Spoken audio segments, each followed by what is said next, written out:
As a responsible person with growing concerns for your privacy and personal liberty, you want to know where we're headed and what you can do about it. We ask the experts what you need to do to take prudent and responsible action to safeguard your family's wealth and well-being, and what basic first steps will help you to be aware and prepared. ReluctantPreppers.com. Welcome back, Reluctant Preppers. We have a distinguished returning guest tonight, Robert Ellis Smith, who is the founding editor of the Privacy Journal, the oldest journal on privacy in America, is here with us on Reluctant Preppers once again. Robert, thank you for joining us again here on Reluctant Preppers. Glad to be with you. We've had you talk in the past about some general topics regarding how people can safeguard their privacy, and I wondered if tonight we could delve specifically into three areas where unintentionally, just going with the flow of modern life, people have been opting in without necessarily fully considering the implications and the impact on their loss of privacy, with some modern conveniences that turn out to be a two-edged sword. So if you could talk with us about three topics: the paperless office, bookless research, and the cashless society. And if we could just go ahead and start with each of those areas and give you a chance to really fill us in on the implications that people need to be aware of what they're giving up in terms of privacy, and some tips on what they can do to reclaim some of their privacy in each of these areas of their lives. So if we could kick off with the paperless office, I remember back in the 1980s and even late 70s, there were these Xerox ads where they were just blowing our minds on the TV about how the office of the future was going to be so advanced. You wouldn't need to have all these reams of paper all over, and you'd be basically scanning and electronically capturing things, and everything could be done without a lot of printing and a lot of paper. And that seemed so lightweight and fast and everything, and there is a lot of efficiency that comes with that. We all experience that. I've been starting a unofficial survey of young people who didn't grow up where we did with mailed letters, postal mail, and it takes me back to when I was a kid. I went on a field trip with my preschool class to a post office, and they showed us all the sorting machines. And then later on I went with Boy Scouts in junior high to a bigger post office in a bigger city, and they showed us all their fancy ways that they sort things and everything, but it was all physical mail. And also recalling from the movie the Sound of Music, where Captain Von Trapp, one of the protagonists, is just outraged and incensed at this Nazi leader who seems to know. He's telling him he knows the contents of a telegram that he received the night before, and Captain Von Trapp snaps back. He says, "I thought that the contents of telegrams in Austria was private." And we've all seen movies where people they pull open a letter and it's all been either redacted by the censors during wartime or whatever. But that idea of wartime censorship, or people reading your correspondence, is almost it seems like something that would have to happen in a propaganda time or in wartime. But when I was doing this informal survey of starting with young people, of how many times in the past year, not counting their tax return, a college application, or a job application, have they actually either handwritten or typed up something and physically put it in an envelope and sent it, or received a correspondence like that. It seems like it's almost a completely lost art or a lost activity, almost entirely replaced with email, which seems to take us full circle right back to where we have the essentially the Gestapo reading every one of our correspondences, which used to be unthinkable. But now we just shrug our shoulders and opt in. So can you talk to us a little bit about the phenomenon of how the paperless office and electronic communication has led to a loss of privacy, and some ideas on how people can regain privacy in that particular area of correspondence? Yeah, I remember writing my book about privacy in American history and talking about the shock that must have come to people to think that their very private messages, their telegrams, were in the hands of one large private corporation, namely Western Union. And in fact, as those messages went from place to place, they passed by the eyes of many, many people, anonymous people. There were problems with breaches of telegrams, but I don't think there was as much consternation as there is now. we are allowing large search engines, and Google is the major one, obviously, to keep track of our searches and in many cases to respond to government orders to produce that information. Not about all of us, of course, but about many of us. And we are not what we search. I know in my work, and I'm sure in yours, you search a lot of things that you don't believe in. You get access to documents and information that do not define you, but are part of your work or your interest. In our private lives, we go to sites to plan travel and to find a restaurant and to learn more about the world around us. And we shouldn't, I know lots of people, including myself and friends, now go on the internet to get questions about medical conditions. And we all realize that it's not definitive and we don't always know the source of it, but it's a good starting point to go to the internet and find out whether something that's ailing you is serious or not. So that doesn't mean that you have the condition, and you may be inquiring about on behalf of a friend or something. But so I don't think we should be judged by our searches, but that is a huge database that is now available to the government, and not so much on a daily basis during real time, but it is available for searches if the government takes an interest in it. Secondly, email, which I described years ago, and it was first offered to individuals as a postcard.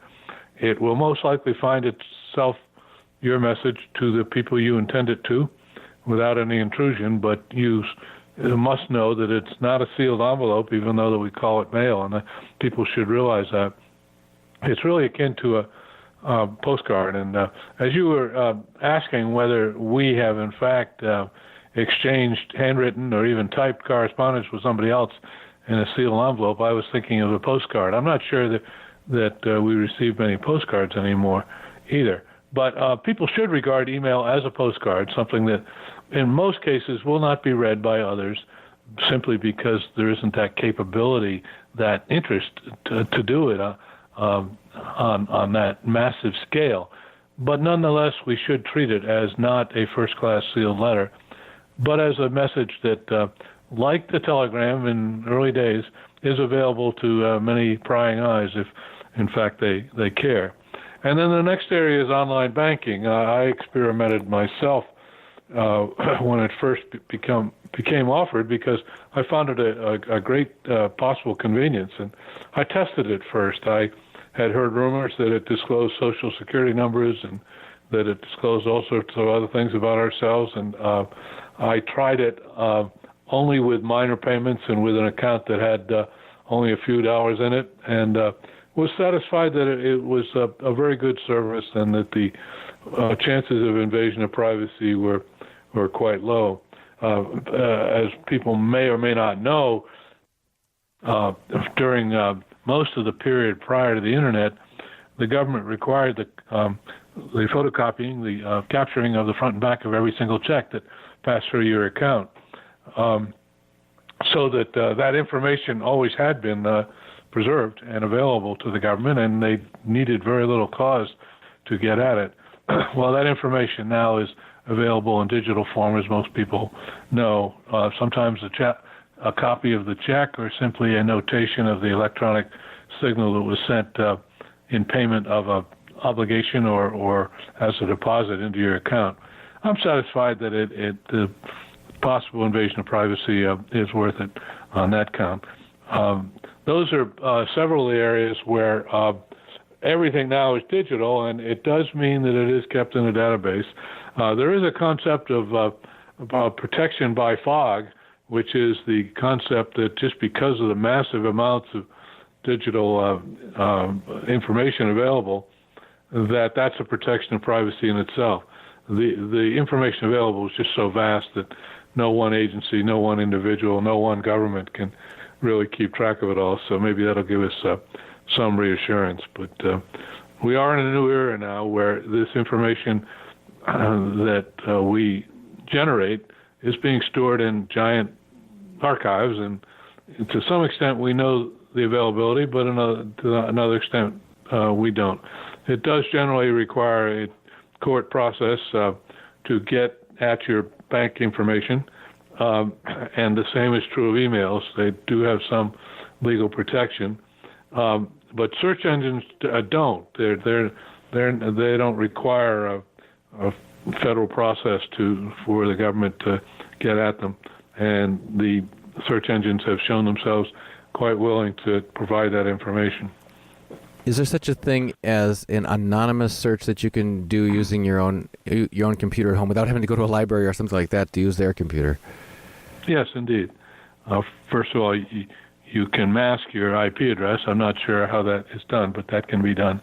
But secondly, Bing, which is Microsoft's offering, seems to allow much more anonymity than does Google, and does not track every one of your searches.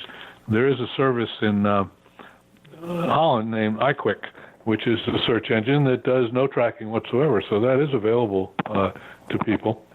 Your question reminds me that our view of, at least our view in the privacy community of anonymity, has changed radically because of search engines.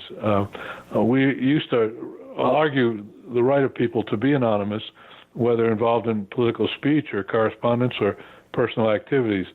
Now I'm not so sure, because anonymity allows people to post all sorts of scurrilous things about other persons on the net.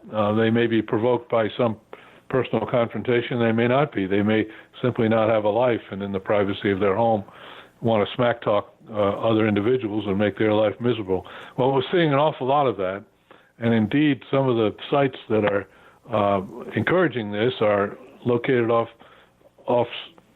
away from our borders, overseas, do not respect the right of a person to see information posted about him and to rebut it if necessary. They tell you to get lost if you want to exercise those rights. The people who post this stuff are all anonymous, and that's caused many of us to reevaluate the value of anonymity. And Google, of course, links to these sites, and that only provides further distress for these individuals. So I think all of us have to reevaluate the value of anonymous speech. It can be very damaging to people now on the internet. It's no longer a nasty note posted on a bulletin board or even put in a newspaper. It has worldwide distribution and permanence, too. There's no sign that these sites are going to die at all. When you mentioned search history, I'm taken back to when we used to have take our children to the library. We were homeschoolers, and the big effort it took before we would leave the library, we made every child write down every title of every book that they were going to take out and write them down on a piece of paper so we could have these lists. And when it came time to round up the books at the end of the loan period and take them back, we made sure we weren't going to get charged for anything. But then I thought the suggestion I made to the library, I said, hey, why don't you just give us a checkout receipt like you do at the grocery store? Just give us a list of all the titles we checked out. They said, oh, we couldn't do that because of privacy reasons. And of course, that argument doesn't really hold water, because they later did implement that very system. In fact, they would hand you your own list of titles when you checked out. That's what people expect normally today. But the idea that the titles that you do check out at the library are your private information and that are not publicly available to anybody else in your community, not even to your husband or wife, is one of the pillars of information privacy and personal privacy that's been upheld by the library system, at least in my limited experience. However, it seems like with these search engines, as you mentioned, the things that you search, they come right back and start showing you ads for things that are related. It's like, and it's even if people have told me that even if they get onto somebody's Facebook friend site or something, they'll start to see those ads come up there too. It's like it follows you all over. So it really does seem that it's very difficult to avoid this sense of being traced and followed up on for your searching history. So I think people really might be interested in an anonymous search option. I also heard, and maybe you know whether it's true or not, this was a urban legend that came out right after the Boston Marathon bombing, that some family, the mom was searching for pressure cookers and the dad was searching for backpacks on the same day from the same household, and a SWAT team showed up at their door because the intersection of those two searches was considered a MO for the Boston Marathon bomber type suspect. So as far as you can even invoke unintended response from law enforcement, though your actions are completely innocent. Have you? I'm not surprised. I don't know that particular story, but I do know that people who were searching for pressure cookers at that time were subjected to interest by law enforcement. Of course, those were frenetic days when law enforcement was desperate to find the culprits, and they indeed did zero in on people who had particularly done that. The library community has been very diligent about recognizing a right to patrons' privacy, even though it took them a while to get there. But just about every state, thanks to the librarians, has a law that does say that information about borrowers shall remain confidential, including information about kids who use the library, and that's extremely important. However, along came the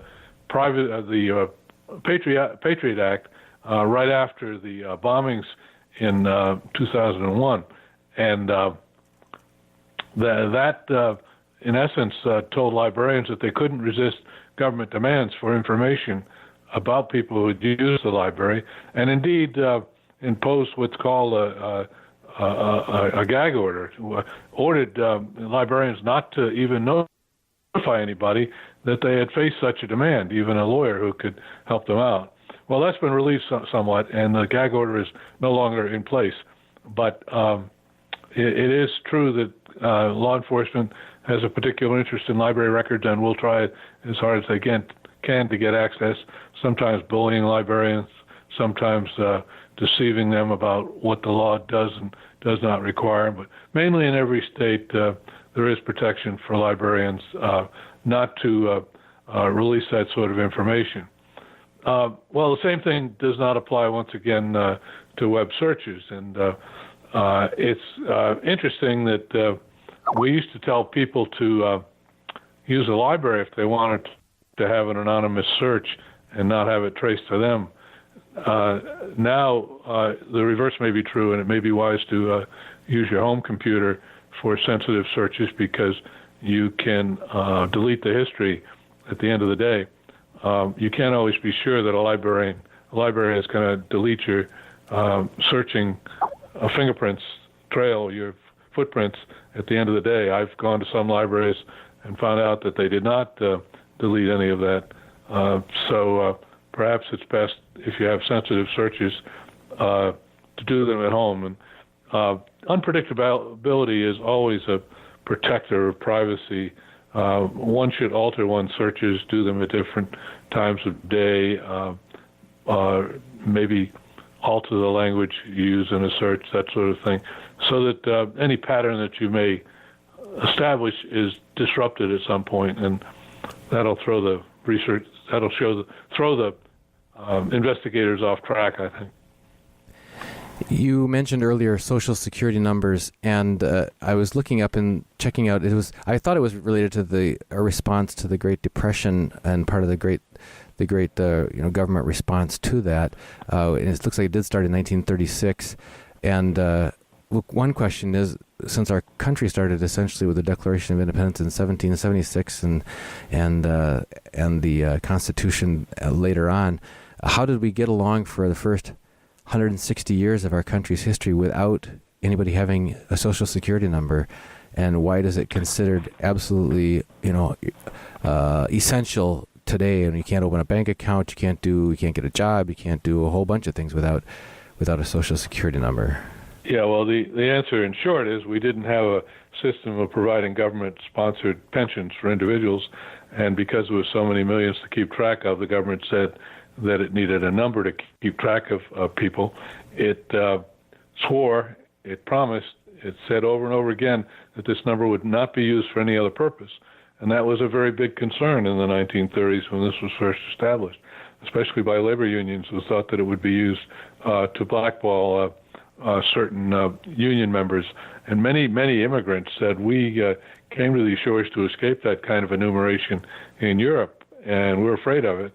And so the government gave all sorts of assurances.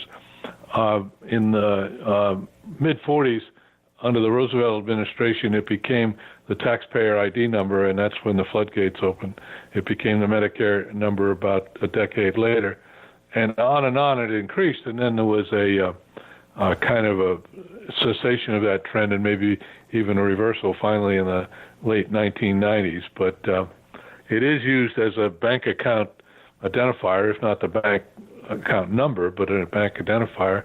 The Patriot Act doesn't require that banks collect it, but sort of authorizes them to, and probably encourages them to. It has been, as people's instinct have told them, the main means for gathering information about them. And consequently, many agencies, many businesses have recognized this and have kind of backed off, but many of them are asking for the last four digits, and I don't think that's adequate protection, simply because people can piece together the rest of the information. The first three digits tell roughly what state you were in when you were issued the number, so that in many ways it relieves it discontinues some of the anonymity that we would have. For instance, if you're posting grades in a university by Social Security numbers, that might give an indication of out-of-state students. You could figure out who was who. The middle two tell roughly when you applied for the number, and so could roughly tell your age bracket. It does not stand for a year, but it is the government's way of codifying when roughly you were issued the number. And the last four are sequential, and so that if you provide your last four digits and they're in the hands of an unscrupulous person, they would not have difficulty piecing together the rest of the account. I would recommend people Google their names and the last four digits of their Social Security number and see what they come up with, and I'll bet they'll be surprised that it's not great protection to provide information on your name together with your last four digits of your Social Security number. I think people's birth dates are more protective, and they break ties. Another reason many agencies want the Social Security number is to distinguish people with the same name, etc. Well, birth dates do that almost to a degree of certainty, and I think do not intrude upon people's privacy. Some businesses are using a driver's license number, and although I can't see any danger to that right now, I think I could see that unanticipated dangers could come later on, and so I'd recommend people not do that and use their birth date if they want, the agency insists that they want it. Many times you talk to a bank, you talk to a business, and they want to get at your account, they'll ask for your Social Security number, usually in an automated way, too. They'll want you to punch in the digits before you get even to talk to anybody, and I think that's extremely unwise, and I think that we as consumers ought to teach these organizations that they can't have our Social Security numbers if they, as a condition of doing business with them. And can you think of the cases where you feel that it is in fact legally mandated that you must provide your Social Security number? Because you really surprised me this time when you said that the bankers make it seem like you need to, because I got to tell you, when we went in to get checking accounts or savings accounts for our minor children, and it was shortly after 9/11, and I believe they told me you have to actually show us their Social Security cards, and so we did that in order to open bank accounts for them, because there was this idea that everybody's trying to launder money and that sort of thing, and they're draining the swamp or whatever. But you're clarifying to us that that's strongly suggested or encouraged, but it's not absolutely. Yeah, that's not the case. The law is know your customer, and it was part of the laws imposed after 9/11, and it simply say banks have to be diligent in identifying who their customers are.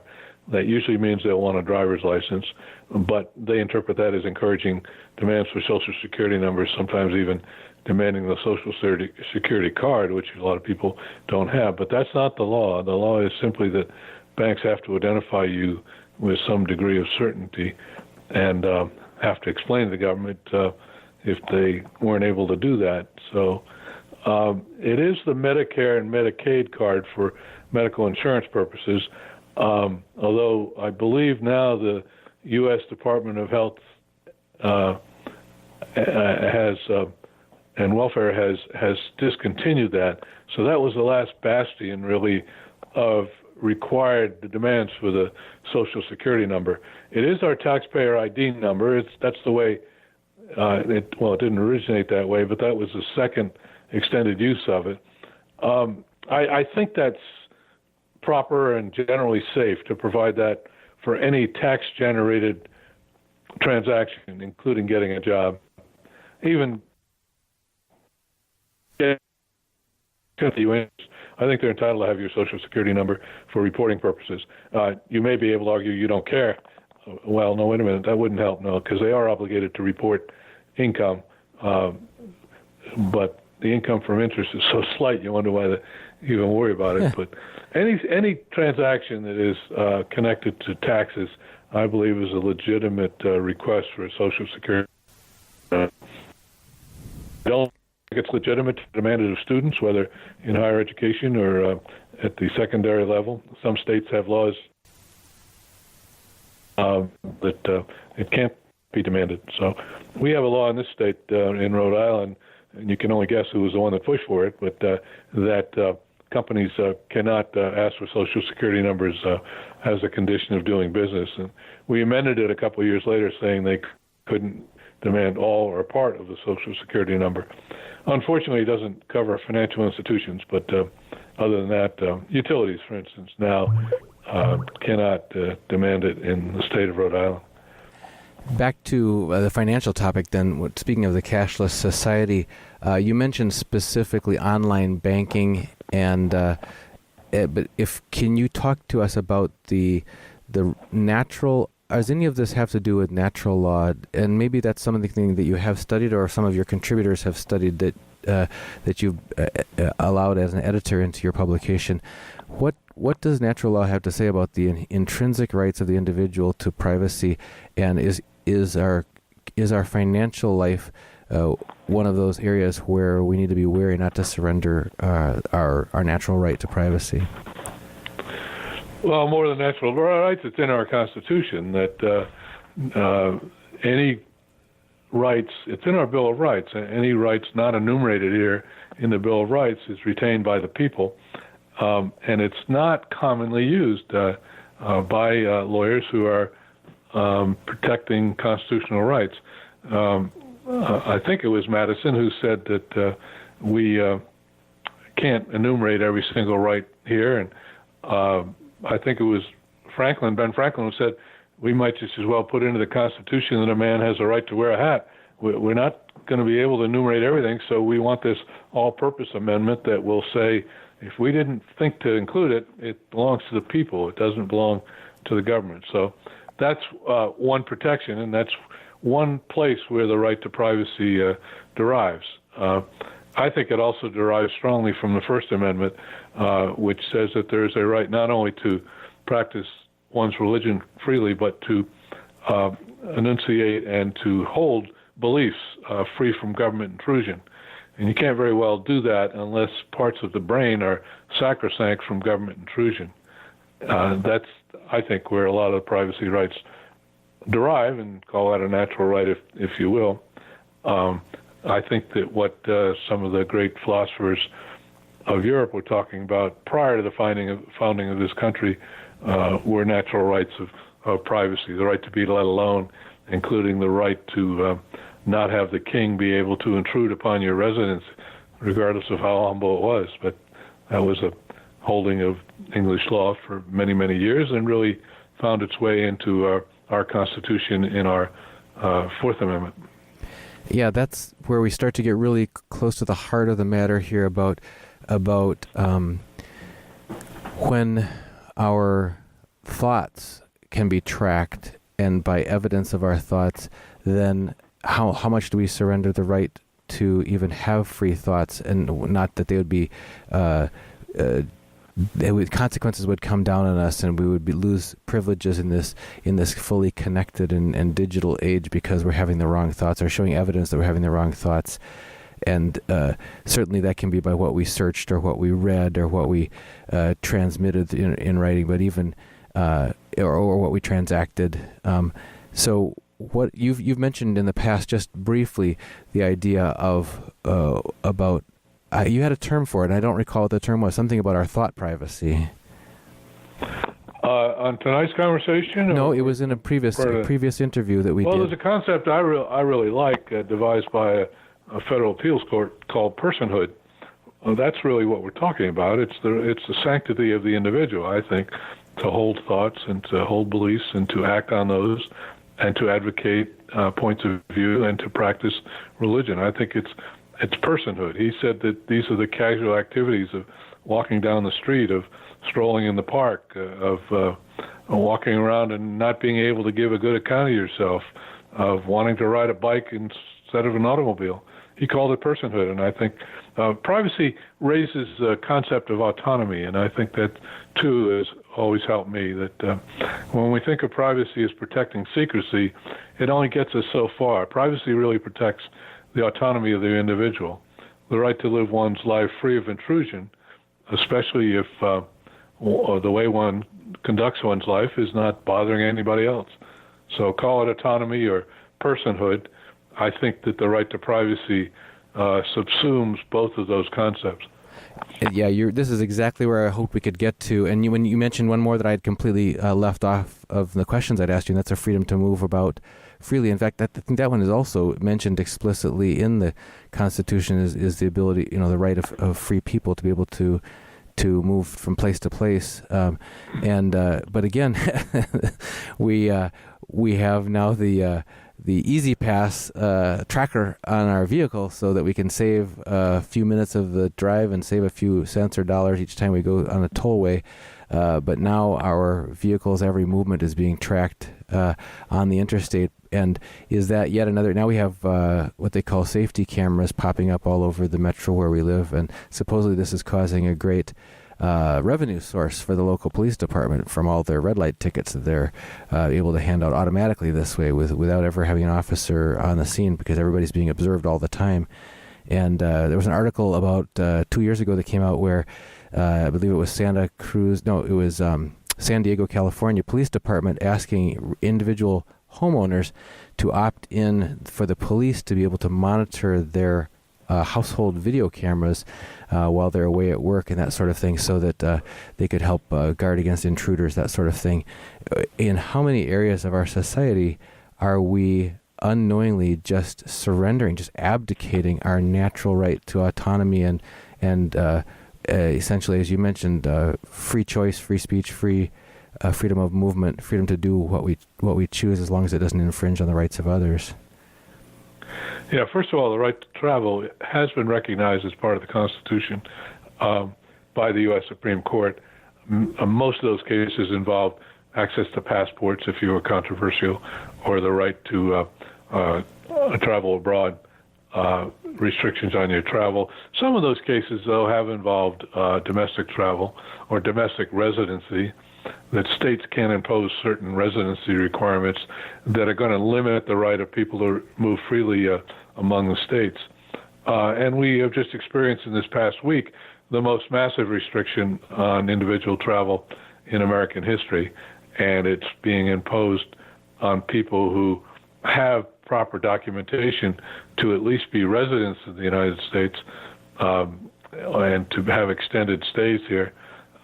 This is not being imposed on those who have no legal documentation to be here, and it's being imposed only on those who meet a certain religious test, and so it's a double impropriety. But people should remember that the right to privacy is recognized in the Constitution. You are right that we have ceded an awful lot of that with these automated toll systems, which do keep a record of not only the day, but the hour and the second in which we passed a certain checkpoint, mainly a toll plaza, but now more and more in the West Coast than here on the East Coast. But there are sensors embedded in the highway that mark when a vehicle goes across them and thereby is incurring a toll. so that tolls now do not have to be from one checkpoint to another, but can be down to the smallest foot, can be down to the nearest part of a cent or a penny.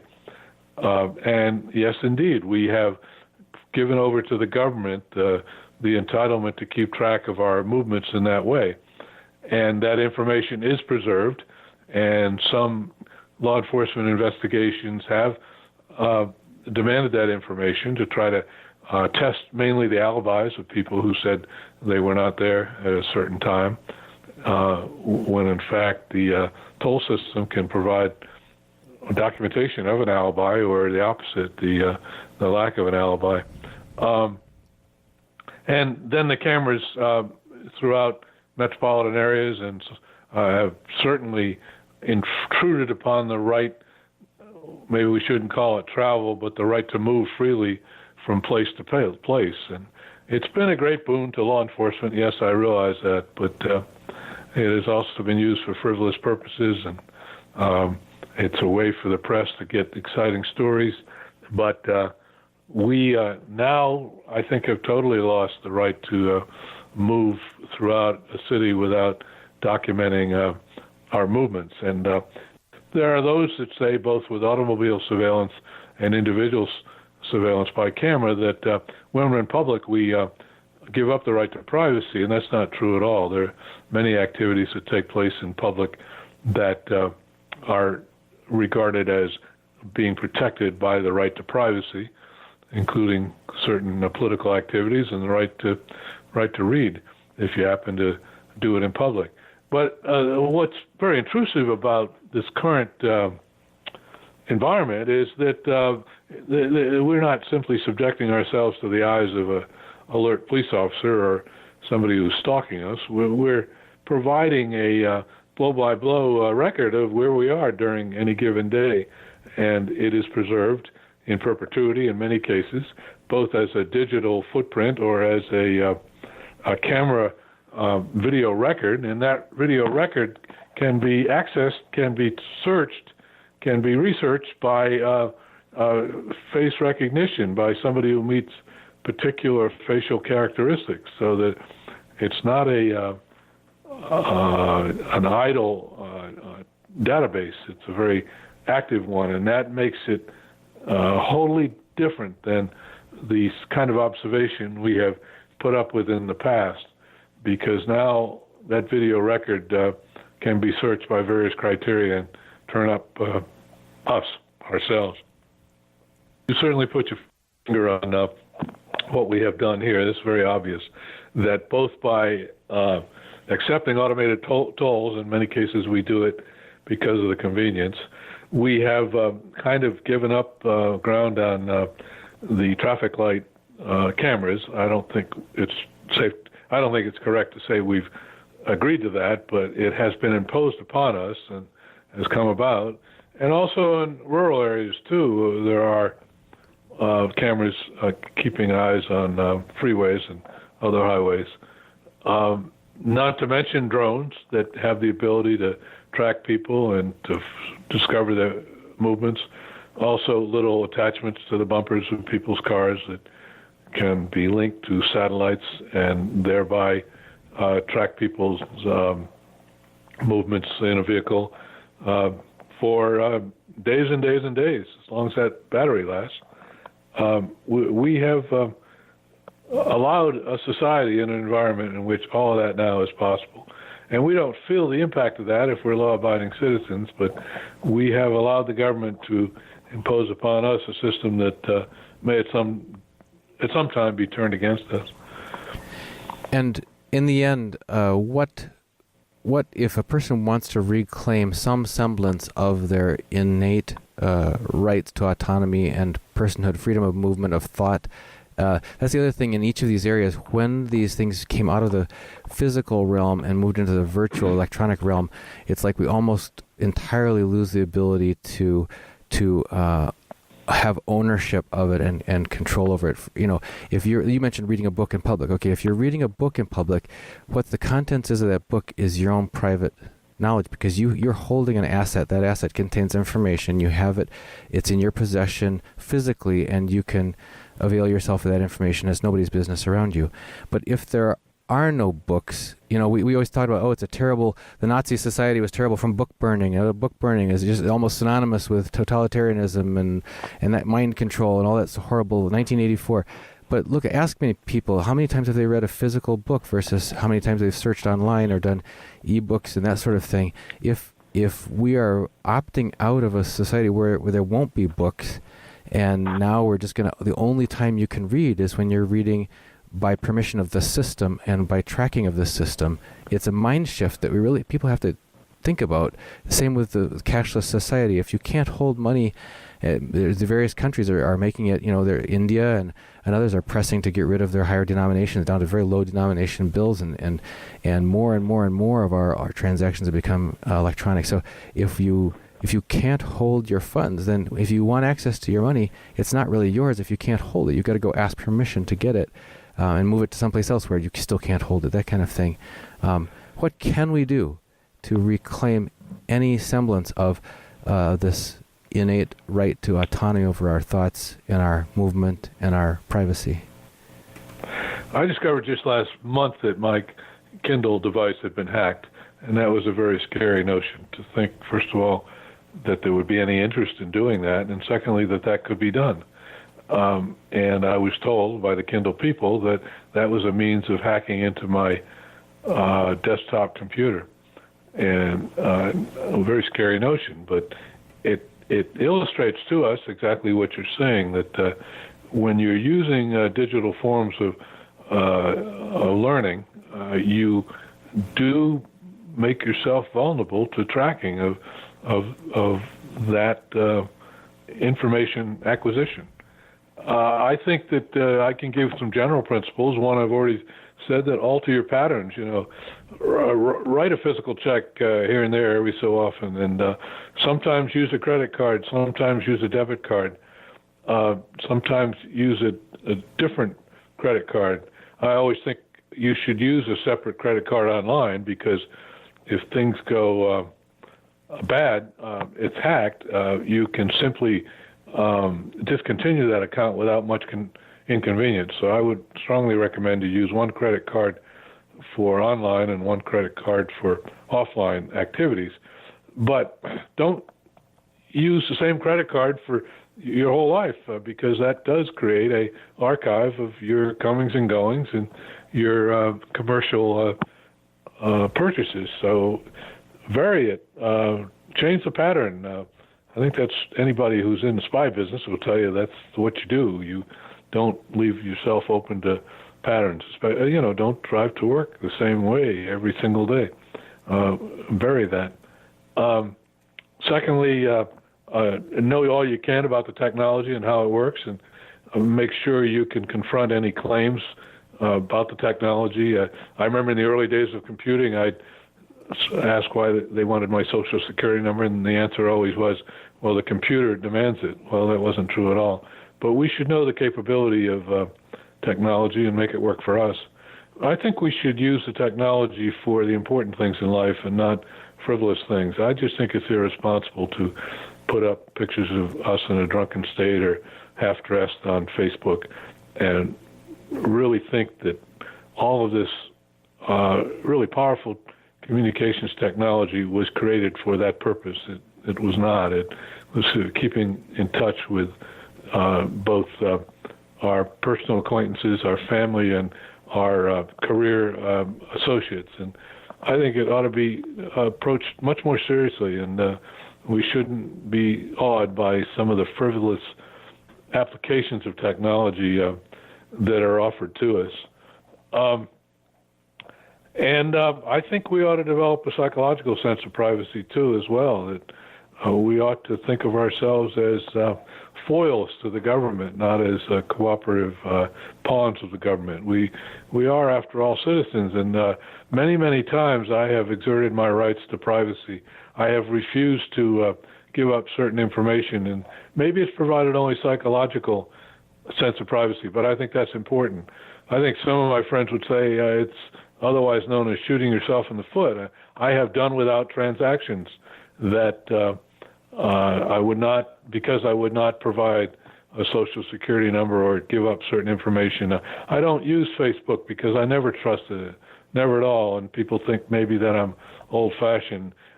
Indeed, in some of my actions, my life has become a little less convenient, but I've developed a psychological sense of privacy that I think is extremely important, and I would hope all of us would do it. And then another bit of advice that I received long ago, but I always kind of had an instinct about it. Much of the invasions of privacy we deal with are commercially based, and if we can just say no in the marketplace to a lot of crap we don't need, you'll find that you generate less of a portrait of you as a consumer. And that's true of me. I receive minimal unwanted mail at home simply because of that. I just don't participate in a lot of the foolishness over new gimmicks and new tangible items that I think my life is quite complete without. So that's another thing to keep in mind. The more you opt in for new technology, for new stuff that you just have to have, the more you're responsive to advertising, whether it's by email or postal mail or through mass media or social media. The more you do that, the more you're going to find yourself manipulated. You're going to find collections of information about yourself that are used to sell you more things that you don't want. So I would suggest people cool it on the temptation to just buy stuff, and you'll find much of your privacy will be enhanced. Well, Robert, where can people find out more of your work on Privacy Journal? Yeah, thanks for asking. I published a newsletter for the last 43 years called Privacy Journal. It's a monthly newsletter, both available in hard copy and by mail, and also in digital form by email, and people can opt for either one. And I try to tell people what their rights are, as I have done tonight. Also, what new laws are coming down the pike, what court decisions help or hurt privacy, and how some of the new technology works, try to explain it in lay terms. It's called Privacy Journal, and it's intended for people who, exactly like your audience, are trying to protect themselves in this technological era. They can send an email to us at orders@privacyjournal.net. They can find out more about the newsletter at privacyjournal.net. We have some excerpts from prior issues. We have a page there that answers people's questions about protecting their privacy, and I hope people will subscribe. We have a special low price for those who are using this for their own personal enhancement, not for corporate purposes. Once again, a monthly newsletter called Privacy Journal, and we hope that we will hear from people either through our website or by email. Well, Robert, thanks once again, as always, for joining us here again on Reluctant Preppers. Good conversation. Thank you very much. You bet.